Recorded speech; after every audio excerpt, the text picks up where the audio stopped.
Chinese rescue teams have been working to save lives since they arrived in Turkey after the country was hit by dual major earthquakes last week. According to the latest statistics by the Turkish Foreign Ministry, a total of 9,046 foreign personnel from 82 countries are working in the disaster zone. The 82-member China Search and Rescue Team is among them. The team has so far extracted 6 survivors from under the rubble with the help from the local volunteers.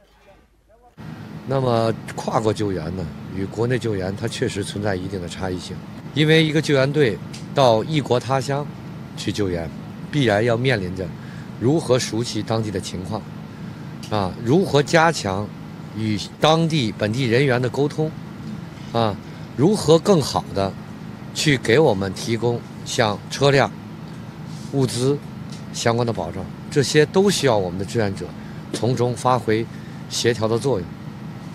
我觉得这些志愿者在各个方面都为我们整个救援行动有序的开展提供了全方位有力的支撑。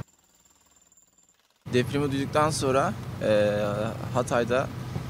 Hatay'a gönüllü olarak gelmek istedim. Nasıl bir Türk ya da ailesini arayan herhangi bir depremzede gibi onlar da elinden gelen her şeyi yapmaya çalışıyorlardı. Her türlü fedakarlığı göstererek depremzedelere ve işte enkaz altında kalan kardeşlerimize hem teknik bilgileri kullanarak hem de gönüllerini ortaya koyarak her türlü yardım yapmaya çalışıyorlardı. Ve buradaki disiplini orada çok daha fazla üst düzeydeydi sahada ve saygınlıkları özellikle bize, halkımıza, ölülere, canlılara karşı saygınlıkları çok üst düzeydeydi.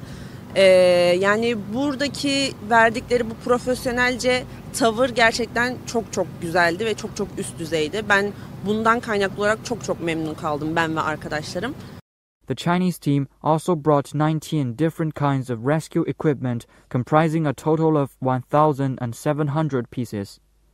By Tuesday, the death toll from last week's powerful earthquakes in southern Turkey had exceeded 35,000.